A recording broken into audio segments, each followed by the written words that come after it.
Hey everyone, Davey Blackburn here. Just want to take a moment to personally invite you to our book launch event that we're holding August 1st in Indianapolis, actually right outside of Indianapolis, at this beautiful venue called the Sixpence in Whitestown, Indiana. I'm telling you, this is going to be an unbelievable night. It's going to be so sacred. Actually, it turns out that August 1st, we didn't really necessarily plan for it this way, but August 1st it was my wedding anniversary with Amanda. When we had a double wedding with her sister Amber and our brother-in-law Gavin. And so it's just gonna be a beautiful, beautiful time to celebrate Amanda, her life, her legacy, the message of nothing is wasted. And so many of you guys have asked, why have we not done any in-person events for Nothing is Wasted, like meetups and stuff like that? Well, because we have been reserving it for this particular season of launching the book to bring our Nothing is Wasted family together for the very first time. We thought that would be just such a commemorative time to do that. So you don't want to miss it. You can get tickets online right now. They are filling up fast. So make sure you go get your tickets. Make an entire weekend out of it. It's a Thursday night. You can spend a few more days in the city. If you've never experienced Indianapolis, it's a beautiful place to visit, especially at the end of summer, August kind of time. It's just absolutely gorgeous. So make sure you come out. You can have, there's general admission tickets. There's VIP tickets. General admission gets everything from that 7 o'clock to 9 o'clock time frame where we have creative storytelling, live worship. We're going to be doing some documentary stuff. There's an exclusive conversation that I have with Levi Lesko, who wrote the foreword of the book. You're not going to want to miss that. There is a live podcast recording with Daniel and Brittany Brooker right there in person. You get to be a part of the very first live podcast recording of Nothing is Wasted podcast, Nothing is Wasted Ministries. And then VIPs get in an hour early where they're going, I can't describe this immersive book experience that you're going to have, but you do not want to miss it. VIPs get that. You get some vouchers for the food trucks. You get so many, there's just so many great perks. You can go to nothingiswastedbook.com to see all the details about this launch event. Just follow that link that says launch event, and you'll be able to see the landing page for all the details about the launch event. August 1st in Indianapolis. Make sure you get your tickets as soon as possible because it is filling up fast, and we want you to be a part of this special sacred night as we celebrate releasing the message of Nothing is Wasted into the world. Would love to meet you there. Would love to shake your hand. Would love to give you a big old hug and just tell you personally, thank you for being a part of our Nothing is Wasted family. August 1st, make sure you're there. Hey, everybody. Welcome to the Nothing is Wasted podcast. I am one of your co-hosts, Aubrey Sampson, and I am here alone today. Davey couldn't be here, but I am so excited that you're here. We have an incredible conversation for you today. Davey got to sit down with Dr. Chinwe Williams. And if you don't know her, she's the founder and owner of Meaningful Solutions Counseling and Consulting. She's a therapist, incredibly accomplished as far as education and her experience. She has so much seasoning, over 15 years of experience working with adolescents. She does a lighthearted and strength-based approach to counseling, but she's also really trained to provide counseling in anxiety, depression, relationship, things that are so, so important for such a time as this. She's an executive coach, and you might know her because she does a lot of speaking with Orange leaders. She has authored 2 books. One is called Seen: Despair and Anxiety in Kids and Teenagers and the Power of Connection. I'm a mama of 3, and this book is an incredible resource. She also has another book called Beyond the Spiral: Why You Shouldn't Believe Everything Anxiety Tells You. And I am so excited to listen to her conversation with Davey. I don't know about you. I've not been a person to deal with much anxiety until I walked through a difficult season of grief. I know you have heard me share my story of my losing my best friend about a year and a half ago. But on top of that, I had a radio show in Chicago that I was unexpectedly laid off from due to workforce restructuring. And that sent me on an anxiety spiral that I am still going to therapy to process through. I've never been a person who has really dealt with anxiety before until now. And the Lord's really dealing with me on some stuff and bringing some healing to my life. So I personally, I know you're probably with me. I cannot wait to listen to this conversation. Before we do, I want to invite you to just a couple exciting things. If you're looking for your next step here at Nothing is Wasted, maybe you came in through the podcast, you came in through the YouTube channel, maybe you came in through social media or another way, and you want to know how to get more involved with the ministry of Nothing is Wasted, or you want to know what resources we have for you to take back your story, we would love to invite you to take a next step. And that's by joining us for a free live call with Davey. It's called 5 Steps to Taking Back Your Story. And you can sign up really simply. Go to nothingiswasted.com/start here. Again, that's nothingiswasted.com/start here. All right. With that said, let's go ahead and take a listen to Davey's conversation with Dr. Chinwe Williams.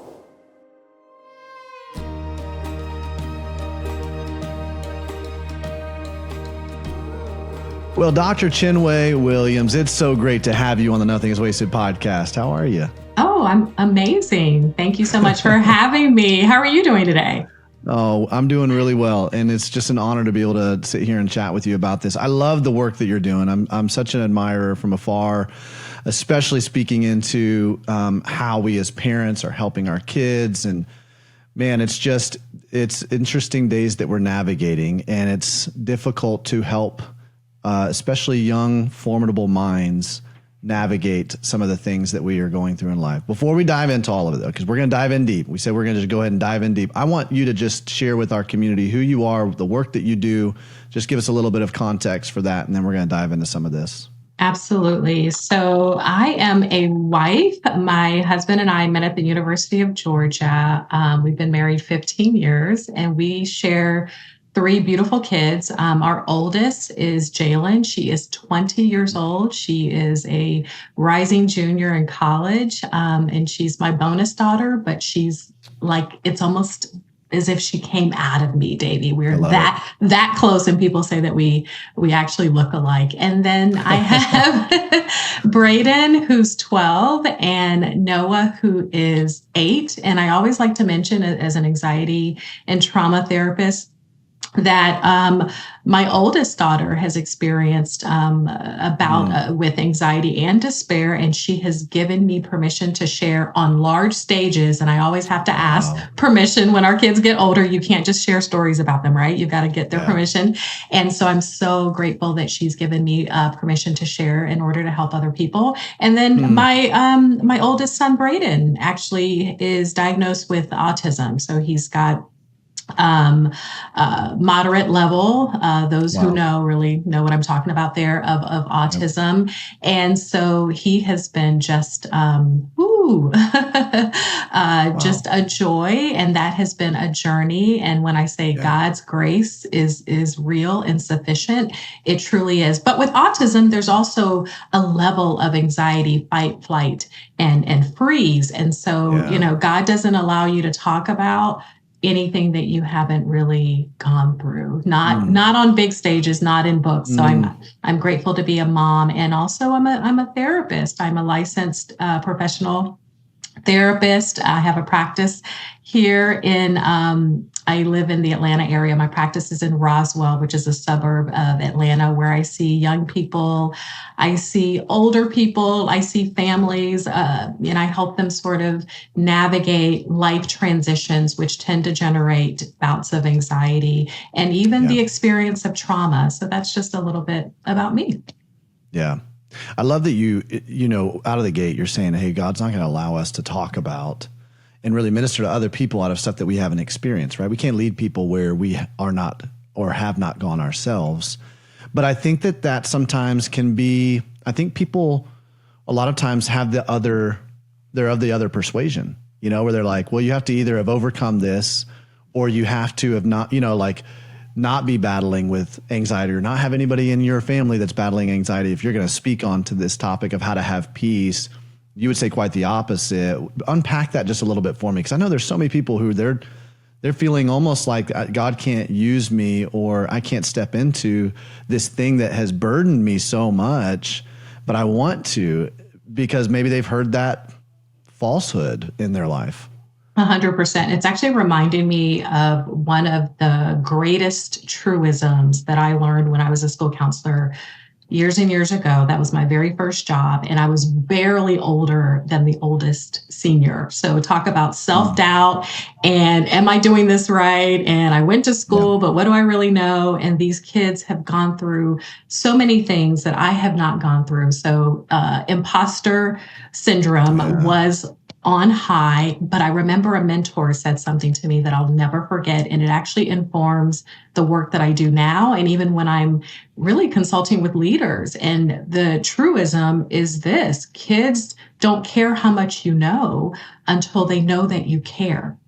Right. And so we can unpack that in a lot of different ways, because connection and compassion and demonstrating care and concern, especially as believers, most of us have that down pat. But what I have found as a therapist is that the extra piece of empathy, not just sympathy, I want to understand, or I care about what you've gone through, or I care about you, is putting yourself in someone else's shoes as they would walk in their shoes, not the way that you would walk having gone through a similar circumstance in your shoes.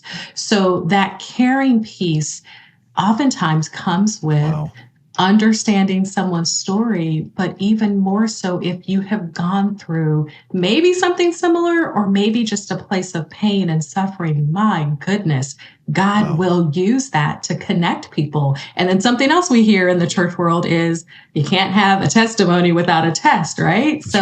That's what is coming up for me as you're talking about that you can absolutely walk alongside someone's pain, even as you're going through your own pain, because it's not about what you know and hear. It's about the ability to connect. And I find oftentimes I am able to connect more because I've gone through a lot of things that God has been there. Maybe not pulled me completely out of, right? But he has been there in the midst. Yeah. Wow. What a paradigm shift. I mean, the idea that this like last 10% or so, right? I grew up playing sports. So we always talked about the last 10% of, but the last 10% of empathy is not saying, oh, I can see how I would walk through that. It's quite right. It's how I can see you, and I can see your story and who you are. And I can see why you would walk through that and the way that you're walking through that. That is powerful. I mean, think about how many marriages that would change if we came into it with that kind of a level of understanding and curiosity. How many relationships that would change, parenting, all of that. I might have to go and process that one for a while, because that was, man, wow. I'm always curious what gets people into the work they're doing, especially this kind of purpose work. What made you go, you know what, I want to do this kind of work, because this is tough work. I mean, this is. You're in the thick of it with people all the time. And so there's got to be some kind of something that propelled you toward this. Yeah, I've been asked this question before, and for many years I was hesitant to share. And then I did the hard thing of asking my family, can I share this and keep it at a high level, right? Yeah. Some things you have to think about when you share on a specific platform, right? Well, I was born in Nigeria, and I came to the States. Nigeria is a country in West Africa. And I came to the States when I was almost 4 years old with my brother, who was almost 2. I came to the States with my mom. My dad was already here studying French. So my dad came from a very, very poor area. His father died when he was very young. So his mom, his sister, and brother were just trying to make it through, just trying to survive in a country that at the time when my dad was growing up, there was something called the Biafran War, which I'm not going to really unpack that. Sometimes I do when I talk about historical trauma, but it was the Nigerian Civil War. And what my dad saw was that people died not from guns and bombs, but people died from starvation. Yes, many people died from starvation. And that is an interesting story as we talk about how trauma gets passed down, right? Yeah. And what I saw growing up in my dad and how that experience shaped him. But My dad married my mom, who had just a different experience. She grew up with both parents. They were actually very well resourced. My mom grew up in a big house in Nigeria with servants, and there were many people that my grandparents put through school. So there was always people in the home. And my mom was one of 10 siblings. Wow. So there were siblings, Wow. Davey, there were cousins, there were people that my grandparents were putting through school who were working in and out of the home. My mom considered them siblings. So fast forward, they moved to America, which for many, many people in that part of the world is like, oh my goodness, you've made it. You have the golden ticket. Your life is just going to be completely turned around. And that was my dad's perspective, right? Growing up, really having to take care of his family. He was gifted in languages, came to the US, studied French, and ultimately became the Department of the Languages, the chair of the Languages Department at College of Charleston, juxtaposed to my mom, who also came to this country with 2 kids, feeling like, where is everybody, right? Wow. So there was a deep sense of isolation, which led to loneliness. She loved my dad and wanted to support his dreams, of course. But as you can imagine, they were having very disparate, very separate experiences. So I did see my mom walk through some mental health challenges, including depression. And I've shared this recently. Davey, my mom did not attend my high school graduation. I was a cheerleader.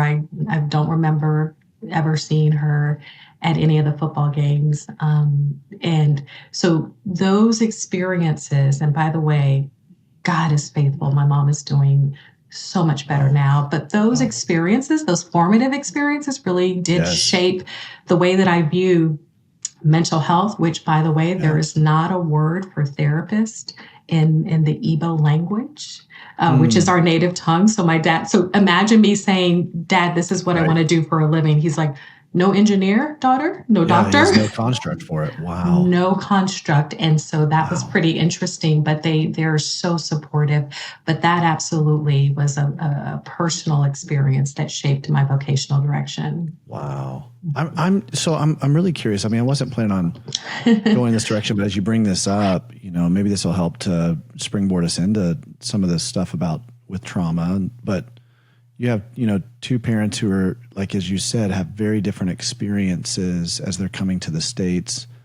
That, I know that's probably a lot of people's experience, right? That as they're listening to this, they're like, oh, I can resonate with that, especially with marriages. How would you, coming from the expertise that you have as a trauma therapist, observation. Now, if you were to step back and go, like, let's say you had your mom and your dad in your office and you're trying to help them, especially with what we just talked about with empathy and this idea of, being empathetic about, I can see how you would experience, instead of going like, why are you experiencing it this way? This is not really what's happening, which is oftentimes our posture and defensiveness when it comes to like not understanding. How would you advise them? Right. And maybe not them, but just like let's say these are hypothetical situations like this. How would you advise them to be able to come to a place of wholeness and healing together to be aligned in that, Yeah, that's excellent question. The first thing is my observation then, and because I lived through it, and and God created me in a way to be a keen observer that actually influences the work that I do now. And even just thinking about it today, I don't believe that my parents saw each other. They loved each other, but they didn't see each other. So the work that I do now with families, I work with adults. I started my career working with adolescents. I work with both. I work with families. I always say people can know that they're loved, but don't necessarily feel loved.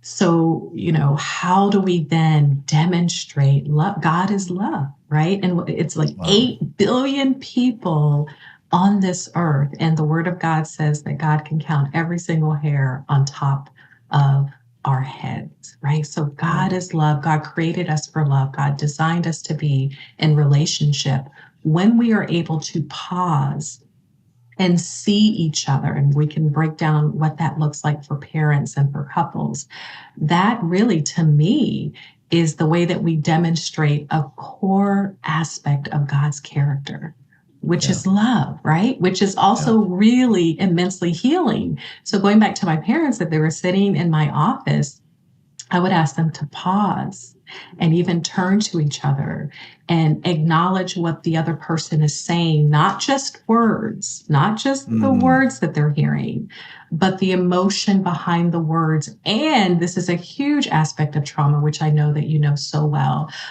just understanding the nature of trauma and how to help people through it. A huge aspect of trauma is grief. Ooh, I feel that. So something's happening right now. Thank you, Holy Spirit, where I'm actually seeing my mom, because I was angry.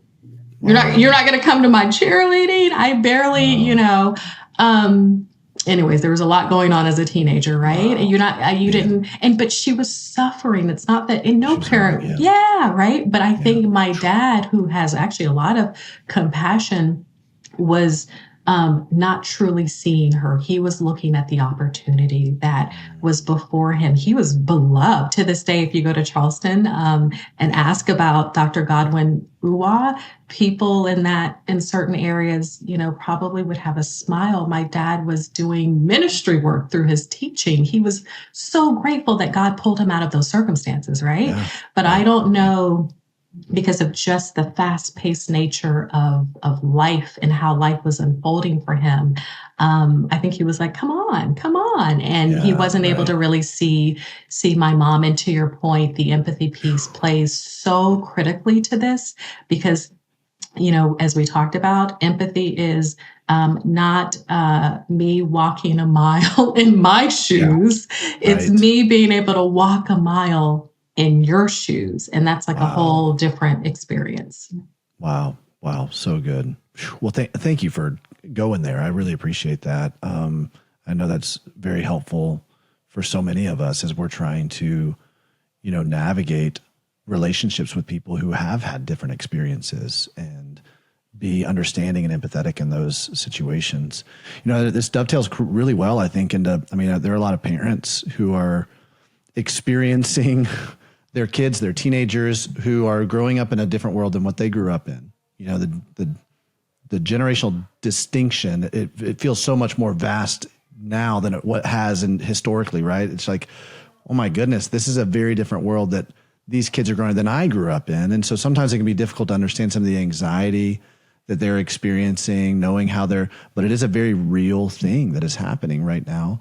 And I would love for you to give us a little bit of a commentary on how big of an issue, how critical of an issue this is as far as anxiety with teenagers and with kids, and kind of what's happening right now culturally. Yeah, it's huge. It's huge. And I do get that question a lot, and I'm so happy to answer it. Is this a buzzword, right? Anxiety or trauma. We see it on social media memes. A lot of members of the older generation, even ones who are, very well intended and love young people, they wonder if this is just something that's sort of overproduced. But the truth of the matter, the reality is that we are facing a youth mental health crisis like nothing we've seen in modern history. If you just look back, 2007 seems forever ago, but I think it gives us a pretty good window. Since 2007, just among teenagers, suicide rates have increased 76%, in kids between the ages of 15 and 19. Huge. Suicide rates have doubled, nearly doubled in teen girls. And we can talk all about that. I'm sure you've already talked about just the impact of social media, and we can talk more about that today. The highest rate. I definitely want to talk about that more today, because I think that's a huge issue. Yeah. And there's some things. Sorry. Oh yeah, no. And there's some things that have happened recently that I think are just, have huge implications. The highest rate of suicide among all age groups, get this, is in kids, the highest rate of increase. So now we're still seeing that it's adolescents and young adults that are struggling the most, but the trend is going in the wrong direction with our kids. So the highest rate of increase is in kids between 10 and 14 years old. So that is goodness. alarming to think that our younger kids are experiencing that degree of helplessness and hopelessness. Yeah. I would be remiss. I don't know when we're going to share this conversation, but it's still Black History Month. Yes. So it's February right now. Nice. And I laugh, but what I'm going to share is not funny at all. I would be remiss if I didn't share that girls are being impacted, and also Black teens. The suicide rate among Black teens have increased 76%, outpacing any other racial or ethnic group. It's probably another conversation for another day around the why. We're still dissecting that as mental health researchers and clinicians. So any attempt at suicide is heartbreaking, but we're seeing that the thoughts of suicide, letters, and things that are coming up on web searchers, web browsers, we're seeing boys, African-American boys between the ages of 5 to 11. There's even an elevated risk among that population. So it's real. It's significant. Anxiety is right there with feelings of despair. We're seeing just huge numbers. It is real. Yeah. And even as you say that, I mean, it just feels so heavy. That's those statistics are staggering and enlightening. And obviously you've already brought up the social media side of things, smartphones, but dissect that a little bit more. How is that, and has that played into all of this? Even if you were just to look at it descriptively, because I'm sure then we'll go to like, okay, prescriptively, like what do we do? But how is this weaving itself into it all? Hi, friend. Tens of thousands of people receive hope through their headphones each week by listening to the Nothing is Wasted podcast. But we know, as well as most people, that healing doesn't happen simply by listening to inspiring stories. You have to engage in deeper relational community with like-minded people who are also struggling through the journey. And you have to apply the practical tools and truths you learn from those who have gone before you. That's why we've created the Nothing is Wasted Community Plus platform. It's an ecosystem of content that you can consume through the power of targeted community. Never again will you have to say that no one understands what you're going through, because through Community Plus membership, we're bringing you both the people who get it and the content that will help you while you journey through it. For just $20 a month or $200 a year with your Community Plus membership, you'll receive access to our extensive library of bonus content, including bonus podcast episodes and on-demand mini courses. Access all of our curated pathways in their entirety, on-demand replay access to all of our exclusive events, masterclasses, live coaching, and webinars, immediate access to Position for Redemption mini course, which is normally $97, and discounts on all of our Nothing is Wasted products, events, and coaching. And if you choose the annual plan, you'll get 2 months free. What's even better is that since Nothing is Wasted Ministries is a nonprofit organization, Community Plus membership is tax deductible. I believe the Community Plus membership will be such a helpful tool for you in your pain to purpose journey. I want to give you a free 7-day trial by signing up at nothingiswasted.com/communityplus. If you're ready to partner with God to take back your story, get the resources you need to help along the way. Through encouragement and practical steps, the Community Plus platform is what you're looking for in navigating your pain to purpose journey. Go to nothingiswasted.com/communityplus and sign up now and join others who are finding hope and healing. Yeah, so significantly, since 2010, we have seen stats that really point to an increase in, just the things that we've talked about: anxiety, despair, self-harming, suicidal thoughts. But it's coincided, and Davey, this is the part that really is pretty illuminating. It coincided with the time when people reported that they had smartphones. More people in the US had smartphones than not in 2010. Wow. Okay, so there have been several cross-sectional studies. So these are really robust, rigorous studies that have shown how high proportions of young people appear to be addicted. Now I say appear because there's no standard or agreed upon definition for internet addiction. That is something that we talk about, but that's still unfolding in the psychology world.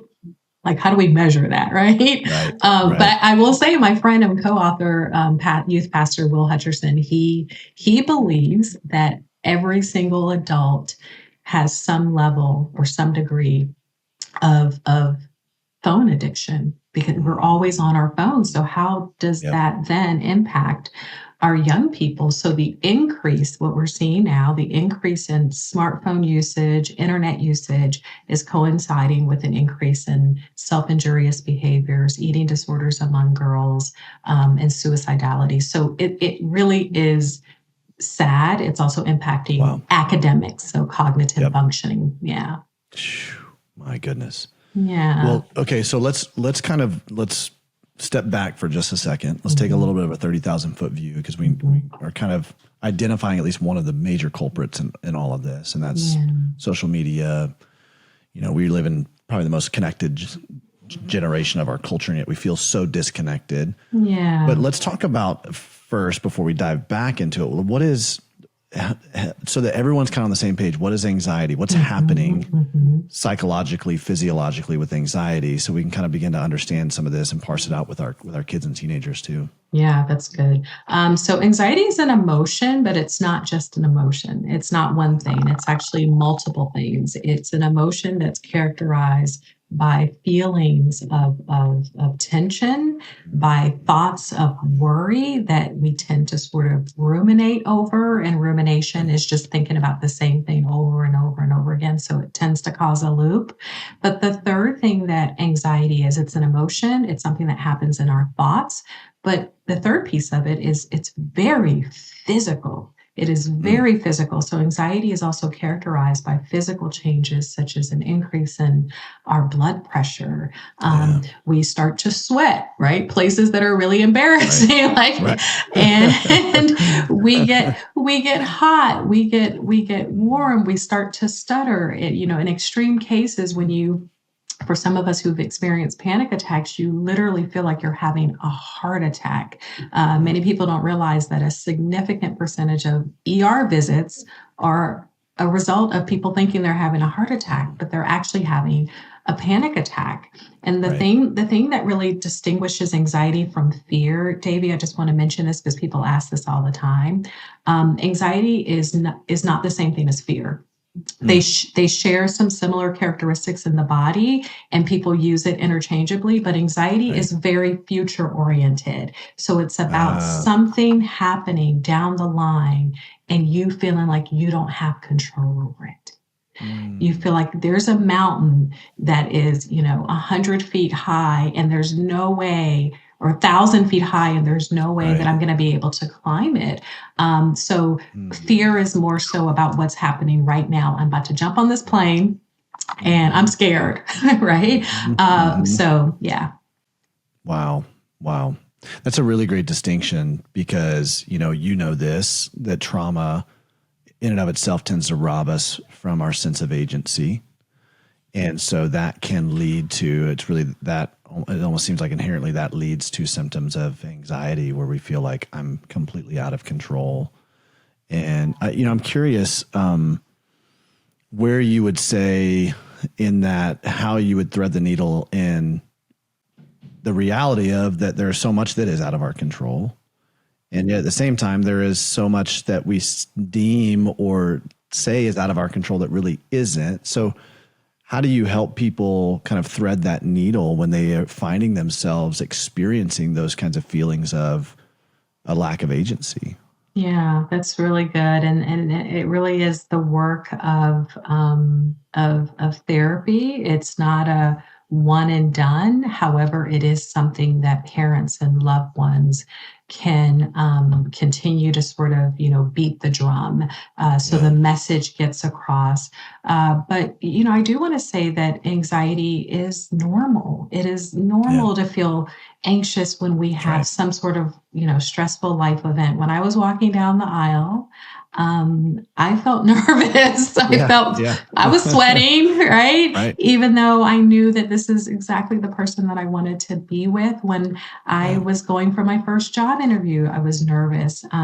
Doing these types of interviews, sometimes there's a level of excitement that also feels like nervousness. So it's really important for people to know that anxiety is normal. It gets out of control or it starts to spiral when you have difficulty functioning and showing up in your relationships and showing up at work. And then you worry about all sorts of things. You worry about your job, you worry about your health, and you also worry about the dishes that are in the sink for 5 minutes too long. And then it's hard to shake it. So I do think it's important to thread the needle between this idea that anxiety makes you feel uncertain. And there's so much in this world, in our life, that is, or that will breed uncertainty. We went through the past 3 years of COVID. There was so much fear and loss that can breed anxiety and trauma for many people. And I think just being able to acknowledge that 100%, yes, there are things in this world that are outside of our control. And we do have a sense of agency. There are things that we know that can help to maybe not get rid of anxiety. And by the way, why would we want to? God wired our brains in such a way to prepare us for, different forms of threat. Right? Real or perceived. And so we kind of, our central nervous system gets activated to be able to respond to a threat. And that's not a terrible thing, but it can get hijacked. It can get sort of out of control. And so therefore, what can you do to be able to manage the emotions or the anxiety that you're experiencing in such a way that it's not interfering in your life? So one of the techniques that I talk to my kids about, and also my clients, is just being able to, I have clients who bring in a worry book, by the way, Davey. And that's okay, because what happens is when we get the worries out of our head and onto paper, or we talk about it with someone who's compassionate and who wants to care in a way where, they're understanding that extra 10%, they're understanding our experience, that actually helps the amygdala to calm down, which is the structure in our brain that says, we can't calm down. There is a threat and we are activated. So writing down your worries, and then this is the technique, circling. Well, first of all, crossing out the things that are not in your control. So I tell people to completely unburden themselves, write down everything that's on your heart, your mind, everything, and go ham. But I actually tell people to set a 5-minute timer. I'll be honest, like just 5 minutes, people. Cross out the things you can't control, circle the things that you can, and invite God in. That's great. Invite God in and ask Holy Spirit, is there anything that I can actually do within the next hour? So what that does in the brain is that it gives your brain a place to put. Everything can't be a priority. Everything and worry and anxiety makes you feel like everything, you have to be on guard for everything. But it gives your brain a place to kind of put that priority list. That's good. Wow, that's so good. So, is that something as parents too, we can also help to facilitate with our kids? Yeah. How does that play out? Davey, it is. But if I'm being 100% direct, the first thing that I talk to parents about is to understand how worry and anxiety plays a role in their own lives. That's good. Yeah, it's talk about that a little bit more. Okay. Because it seems like, to me, it's like we hear a lot about what's, more is caught than taught. That's an old adage, right? That sometimes it, I guess my question within that I was going to ask is there an inevitable direct link between if I'm struggling with anxiety, my kids will, or how does that interplay with itself? So it sounds like that's where, what you're kind of getting at, but go ahead and unpack that a little bit more for us. Hey, Nothing is Wasted community, it's Davey Blackburn, and I wanted to be the first to let you know about how you can be the first to pre-order my book, Nothing is Wasted, a true story of hope, forgiveness, and finding purpose in pain. Simply go to nothingiswastedbook.com, and there you will find links to pre-order the book, as well as instructions on how you can receive over $300 worth of pre-order bonuses that we're offering, including getting a sneak peek at the first 2 chapters of the book. Many of you have been a part of this story from the beginning, and many of you are new to the Nothing is Wasted community and to the podcast. Either way, I know that this story will give you incredible hope in the midst of whatever you're navigating, And it will serve as a reminder that in all of our pain, all of our suffering, our losses, that nothing, absolutely nothing is wasted. I can't wait for you to read this and to see how God showed up in the middle of my greatest pain and how He can and will do the same for you. Thanks for being here, for being a part of this community, and for sharing this message of hope and redemption with those who need it most. Go to nothingiswastedbook.com to pre-order your copy today. Yeah, what you just said is true. I am almost nervous to say this stat because without a lot of time, people can really take it and start to feel a sense of responsibility. But I think it's important to go ahead and share that if you yourself struggle with anxiety to a significant degree, remember it's normal, the research shows that your child is 7 times more likely to struggle with anxiety. So people take that and they're like, oh my gosh, it's my fault. And I just actually want to turn it around and reframe it. What that means is that with this knowledge, you have the ability to teach your kids coping skills, but you have to first know how it shows up in your own life, right? That's so good. You can be able to manage it to the best of your ability so you can be there for your child. So I always teach parents and really all of my clients, the first thing is to notice signs that you are becoming dysregulated. And emotional dysregulation is really just, it's something that happens in your brain. It's a symptom that means that you're having just a little bit more trouble managing really big or complex emotions.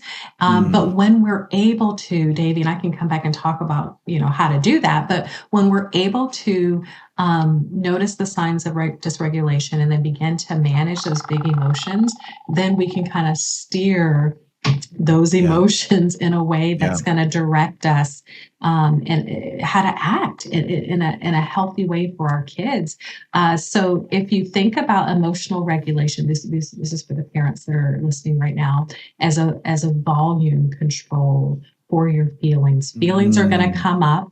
You do not always have control over your feelings. So for people who get mad at themselves and beat themselves up because they had a reaction, a lot of times, especially if you're coming from a place of trauma or high anxiety, that is not anything that you could have controlled in that moment, right? You were triggered and your central nervous system acted accordingly. But how do you then turn the volume down so it's not so loud that you can't hear yourself think and you can't see your child?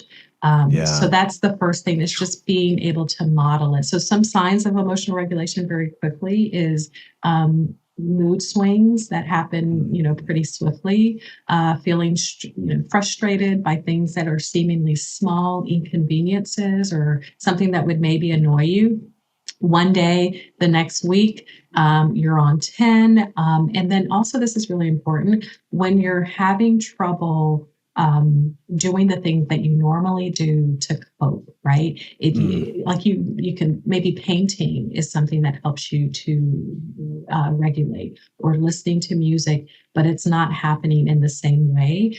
So that's something that's just a sign that you probably need to pause and rest. And if you have a child that's dealing with anxiety or depression or despair, that probably isn't the best time to interact with that child before you have a moment of rest or you're able to connect with another adult that cares about you and your child. Wow. That's so good. At what point, as we're trying to help our kids and as we're trying to help regulate, ourselves and find how, learn some of these coping skills, at what point would you say you need to get a professional involved? Yeah. When the symptoms that you or your child is experiencing is seeping into multiple areas of life. I have lots of parents call me in August, fall, and September, right? And they're seeing things in their kids. They're noticing things in themselves. Well, first of all, let's look at what's happening. We're coming off of the summer months where things were a lot less formal, right? And lax. unstructured time. So moving, and by the way, Davey, this is important. I talk to professionals about this when I do webinars. Moving from Sunday to Monday is really hard. And we start to feel it like about 4 o'clock on Sunday.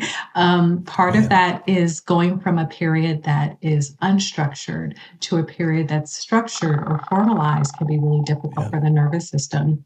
So just kind of understanding that kids are probably going to have some trouble transitioning or adapting is important. Right. But a lot of times when I ask parents, so what are you noticing and when is this happening? When parents say, well, it's happening at school, but it's not happening, in their small group, it's not happening at home. They're able to go outside as soon as, the weekend hits. They're like a different person. Then that tells me that it's really context specific. They still may need coping skills, but it's not necessarily pervasive. So here are the 2 words that I want any parent or loving adult to hear. When the symptoms you or your child is experiencing is persistent and pervasive.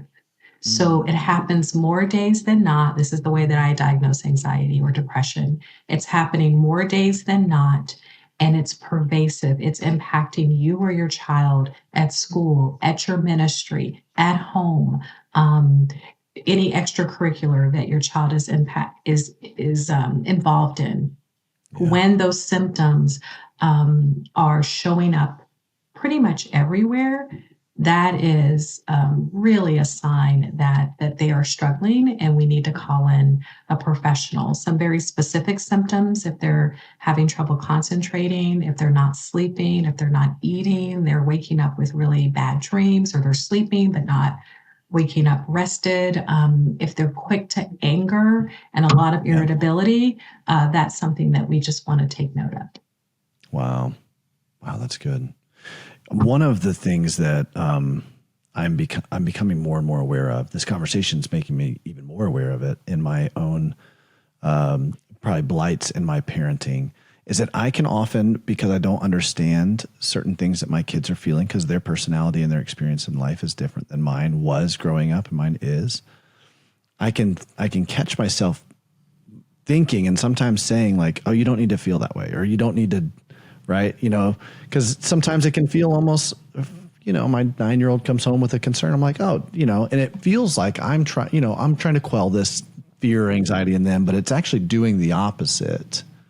It's not helping them feel heard, understood, valued. It's not calming down the amygdala, as you were talking about. It's actually ramping it up because they don't feel seen. And at the same time, I'm also wanting to help them understand some of the realities of this world is hard. Relationships they're going to experience is difficult. Like there's like this tension that my wife and I were always trying to manage with them of like, there's times where you need some tougher skin. And then there's some times where it's like, hey, we can I don't want to say coddle, but we can like come and understand and get curious and walk with you in this. And I'm curious how you would maybe thread that needle for us, because I feel like that's probably a tension a lot of people are experiencing right now. And can I just say myself included? Yeah. Myself included, my co-author, he has this bit when we do live talks, where he shares that his wife was away and he had to like take care of like all of the doctor's appointments and make the lunches. And then I say to him, oh, all the things that she does. Right. So you actually walked in her shoes.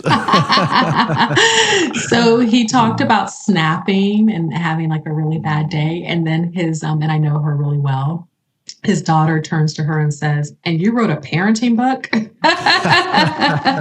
So can we just acknowledge that as professionals, as people who lead and guide others, Davey, like yourself, even knowing all of this stuff on an intellectual level doesn't make you immune to stepping in it.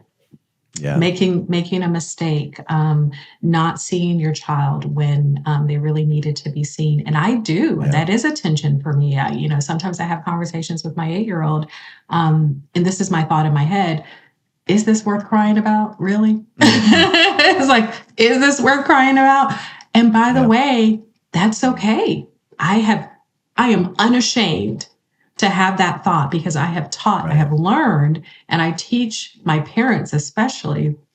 We're going to have all sorts of thoughts, and some thoughts just need to stay in our heads, right? But it's really about the behavior. And we That's good. can have an initial thought and then switch it over to, okay, but this feels big for him, Yeah. right? So acknowledging that thought. But you're right. We wrote in our book 5 connection tools, and the 5th one is called Develop Grit.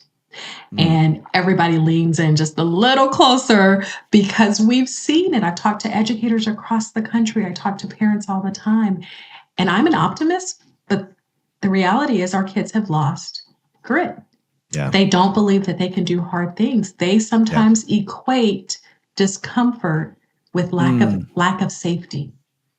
Wow. And okay. If you were preaching right now, I'd say that again, Chinwe, because wow. Yeah. They sometimes equate discomfort with lack of safety. Yes, and that couldn't be further from the truth, right? But remember the way that we grew up, and you look really, much younger than me, but maybe we're around the same age. Like, weren't we told come home when the lights come on? Like my husband says all the time, if my mom knew where I was during the day, she would have anxiety. But we were just, allowed to sort of live free. We were outside. We got into scuffles. My husband says this all the time.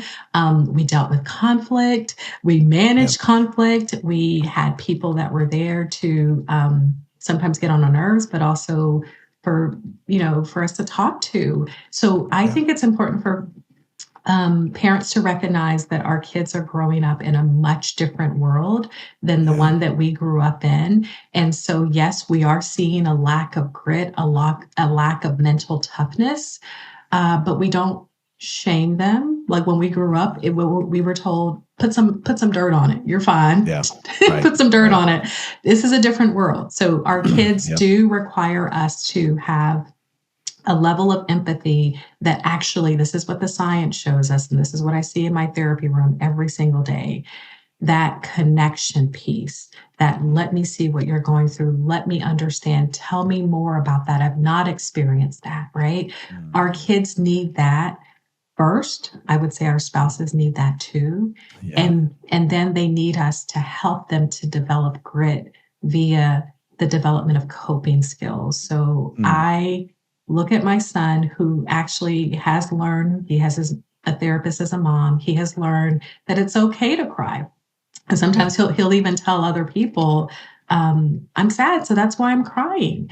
But what he's learned is he has those moments where he's dysregulated. He's upset because he's sad, or he's upset because he was told to get off the switch. It's time to get off the switch, Noah. Then he becomes dysregulated. And then he has learned that he needs some time alone in his room. He's learned that reading helps to calm his nervous system. He's learned that he cannot talk about the issue in the moment because his brain is on high alert. So those are the things that we've taught him. So we see where he is with the heightened emotion. We recognize, my husband will tell you, that it can be a trigger for us, right? But we've learned to sort of manage that, where we're using, and this is a pro tip for all the parents that are listening, especially with young kids, use very few words. In a state of heightened activation or arousal for you or your child, it is best to use very few words, because a lot of words, even if you're teaching and correcting and using biblical scripture, can actually activate a stress response. Wow. Man. I wish we could sit here and talk about this for hours, because this has been so helpful. I don't know about it, the people who are listening to this, watching this. I know it has been, I'm sure, but I feel like this was for me. Like, this conversation right here was for me, because there is so much that, we're all navigating this when it comes to marriages, when it comes to parenting, when it comes to, this is tricky waters to navigate it in when you are under the pressure of this world and ministry and leadership and, fast-paced society, and trying to pull back and go, okay, what's really going on here? How do we regulate? How do we invite God into this? And how do we impart some of these things into our kids' lives when we're trying to figure this out too? And I think this has been so helpful. I want to make sure that our community knows about this. You've co-authored 2 books that are going to be really helpful on this topic. Seen, which is Despair and Anxiety in Kids and Teenagers and the Power of Connection. And then Beyond the Spiral, Why You Shouldn't Believe Everything Anxiety Tells You. Those are 2 great resources that we'll put links right here underneath the YouTube video if you're watching that. We'll put it in the show notes if you're listening to it on a podcast platform. Dr. Chinwe, this has been wow, amazing to have this time with you. So thank you. Where can we follow along more with what you're doing? How can we tap into the work that you are doing, the message that you're putting out into the world? Thank you, Davey. First of all, this has been incredible for me, such an easy conversation to have about something that's heavy. So I definitely appreciate just the space that you've created to have these and other, tough conversations about pain. But again, how God meets us in our place of pain, oftentimes through other people. So I can be found, I'm most active on Instagram. So my handle is Dr. Chinwe Williams. I also have a website that's my name, same thing, drchinwewilliams.com. And that website talks a little bit about the trainings that I do, the consultation, but it also has a link to the books and also my therapy website. So anybody in the Atlanta area, I've got 2 wonderful clinicians. I'm pretty busy right now, but I have amazing clinicians that work with adolescents and adults. It's awesome. That's awesome. Well, thanks for spending time with us today. This has been so great. Thank you so much for having me. I appreciate you. All right. Well, that was a powerful conversation. I know she ministered to so many people. I know she actually even ministered to Davey during and after their conversation. So she is a real deal and a physical experience, because I think sometimes we can, again, anxiety, I said earlier that this has been a new thing for me where I find myself, up at night worrying or having these intrusive thoughts or kind of going over something again and again and again and again. And you can, when you're outside of it, you can think that anxiety is only mental or only emotional. And certainly it is those things, but the reality is that can cause stress in your body. It can cause your back to tense up. It can cause your disequilibrium to kind of be ignited and, cause you to lose sleep. For some people, they talk about heart palpitations or struggling to breathe. And it's interesting thinking about how God made us integrated, right? Like God made us to be whole. I think so often about those Russian nesting dolls. Sometimes it can feel like we are just like taken apart, these disintegrated pieces of ourself. And sometimes we have to do that to survive pain and trauma. But what God is always doing is putting us back together as the whole person that He created us to be in Jesus. And so to be aware of, okay, there's a physical ramification to what I'm grappling with right now in my mental health. There's an emotional impact as well. And how God wants us to heal wholly. So that means God wants us to heal physically. God wants to heal us emotionally and spiritually. It's a beautiful wholeness that God is inviting us into. And I think, I'm a mom of 3 teenagers. So if we think about helping our kids and our teens with anxiety, a great idea for that, I think it's something that she even mentioned, is like a worry book where they can write out their anxieties. My kids' book, Big Feelings Days, is really full of that, ways that we can teach our kids to take what we're feeling and embody it. So I talk to little kids about breath practices. So like encouraging little kids to imagine that there's birthday cake, candles, maybe even you could put candles in a cake for little ones and have them breathe in and breathe out their worries to Jesus. And it's interesting how the Lord can kind of calm our nervous systems when we get in a place where we're breathing, where we're surrendering, we're journaling, maybe we're drawing, maybe we're going for a walk, going for a jog, but like doing something with that anxiety, giving some physical movement to it. That's a way to help us experience peace in the moment. Because again, God created us to be whole people. Like sometimes I think in our theology and in our church, we divide the physical from the spiritual unnecessarily, because God created our bodies, God created our minds, God created our souls. So of course, God loves all of us and wants us all parts of those, physical activities to cast our worries on Jesus, like scripture talks about. I even love that image of like casting, like you're, casting the fishing rod, right? Or you're casting a net. Like how can you literally physically throw those anxieties into the arms of Jesus, at the throne room of Jesus, and trust that he is going to take care of them? Sometimes that is just, modeling for our kids, writing them down, getting out of your head. Drawing them out, getting out of your head. And it's amazing to me how God created us so intricately and so beautifully, so that our healing can come from the inside out and sometimes from the outside in as well. So grateful for Dr. Chinwe Williams and that incredible conversation. Hey, as always, we want to invite you once again to our Zoom call, 5 Steps to Taking Back Your Story. You can find out more at nothingiswasted.com/start here.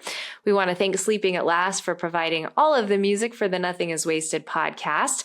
And we want to invite you to like and follow us at Nothing is Wasted Ministries. You can rate the podcast on Apple Podcasts. You can also review, like, and subscribe to the podcast on YouTube. By doing so, you help others find these incredible stories of pain to purpose and so much more. We'd love to invite you to follow us on Instagram at Nothing is Wasted Ministries. You can follow me at ObSamp. You can follow Davey at Davey Blackburn. Next week, I am really excited. I got to sit down with Lisa Whittle. She is the best-selling author of 9 books, several Bible studies. She was incredible. Our conversation was so empowering. Would love for you to take a listen, a part of my conversation, and then join us next week for that episode with Lisa Whittle. Let's take a listen now. And I remember I looked into the mirror and I saw myself, but I also saw something else. I saw a preacher getting ready to like preach a revival in a white tent. And it was weird because like I don't really like have vision. So it wasn't, I don't want to make it seem like this really heady moment, but that's like, I kind of saw that and I thought, this is kind of weird. And so the Lord just began to speak the word revival over my heart. And I thought, well, I don't know what that means at all, but I would have preferred you just give me like a psalm real quick. That would revival's a lot. That's heavy. Yeah. Like make me feel better. That's what I actually want right now. And so I actually went and Googled the word revival because I didn't know what else to do. Yeah. And immediately a revival came up, the Welsh revival, the early 1900s. And I began to read about this sort of radical thing that happened, all the different parts of it, like over 100,000 people saved, and that a young woman was a real catalyst for this, and just different aspects of it. And it was like pieces of my life were coming in front of me. Even what we talked about, even at the top of the show, just sort of the redemption of, yes, young women can be greatly used in the kingdom of God. And Lisa, like, I've always had something for you here. But I remember saying, God, you're the same God that worked in that revival in the early 1900s. Can you actually revive my soul?